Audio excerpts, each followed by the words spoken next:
Sometimes rolling stock and engines need just a little bit of weathering. Pastel powder colors were great for that. The prototype for these engines were acquired by the Burlington Northern in the early 1980s and were still quite shiny after a few years of service at the end of the decade. I have linked a couple of reference photos in the description below. To weather engines with this method, you need a handful of pan pastel colors and a can of Montana matte varnish. I have also used a little bit of Vallejo matte varnish for the roof. There's a list of used materials down in the description. I had installed decoders and a couple of extra details before weathering these engines and started by putting masking tape on the windows, number boards, couplers and other details I wanted to protect. I had used other products like Microscale Micro Mask in the past for the windows, but found it a little bit too hard to remove. Trimming the masking tape to the correct size takes some time, but the removal process is just so much easier that I kept doing it this way. After cleaning the engine with a soft brush, I sprayed the model with Montana matte varnish to seal the masking tape. Unfortunately, I dropped this engine to the floor at this point, which caused some damage, but nothing too bad. I applied Pan Pastel Neutral Grey Tint as first layer to tone down the colors a bit. I stippled the color into the roof with a brush to avoid brush marks, since water likes to mostly pool up on the roof. The only place where I brushed the color are the angled sections above the cap, because these surfaces allow water to run off and lend themselves more to the typical streaky dirt patterns. Then I rubbed the pastel powder into the walkways. The texture of the walkway tread makes it very hard to end up with brush marks.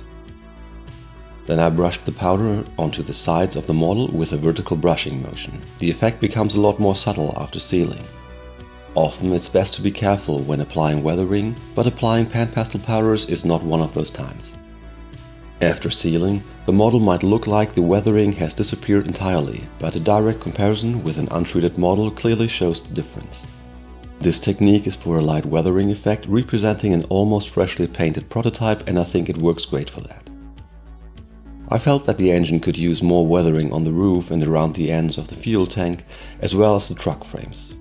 I applied more of the neutral grey tint and also titanium white for a stronger effect, much the same way as I did while working on the first layer.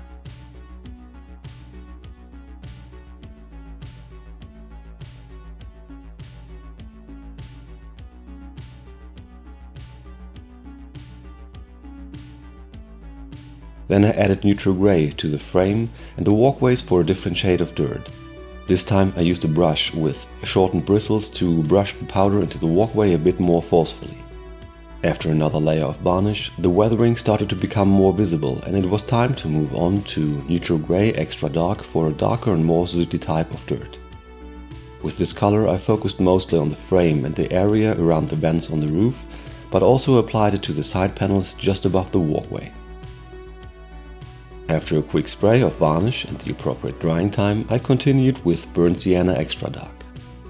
Burnt Sienna is generally a nice shade to represent old rust. I used it on this model to represent the rusty haze that accumulates on rail equipment over time. It comes mostly from metal and brake dust that gets caught up in the spray after a rain, so Burnt Sienna is a great match. I applied it over the entire model the same way I apply the light grey in the first step, brushing on the side, stippling on the roof. As I said, these engines were relatively recently painted in the era I'm modeling, so they don't have any rust spots themselves. This layer represents an even film of second-hand rust. As usual, the effect becomes a lot less strong after sealing with varnish, and it was time to move on to Burnt Sienna. When working with oil paints, this would be my go-to color for fresh rust, but here I used it for a layer of light red to orange dirt on the engines that I noticed on some of the prototype pictures. I wanted this layer to be more noticeable, especially on the roof area, so I used the little foam applicators you can buy from Pan Pastel. After I was happy with the roof, I used a brush for a light dusting on the remaining parts of the engine. Since the burnt sienna also got into the fans on the roof, I applied black pigment in those areas to simulate soot and add contrast to the roof section. I used a small old brush on which I had cut the bristles very short to rub the pastel powder into the fans and the exhaust stacks.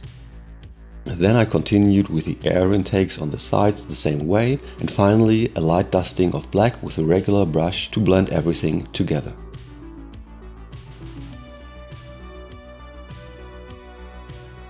I tried simulating a little bit of rust on the fan hubs with the burnt sienna. It looked nice before sealing, but as always the effect is reduced a lot after applying the varnish, so I applied another layer of the burnt sienna pigment for a stronger effect.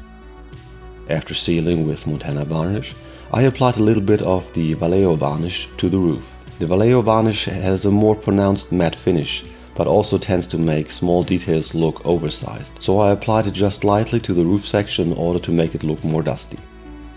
And here's the result on the two engines I've weathered using this technique. Since the varnish dries quite quickly, the different layers can be applied after just 1 or 2 hours of waiting time, which makes this a nice project that can be completed on a weekend. I hope you found this video helpful. If you have any questions, let me know in the comments. See you next time.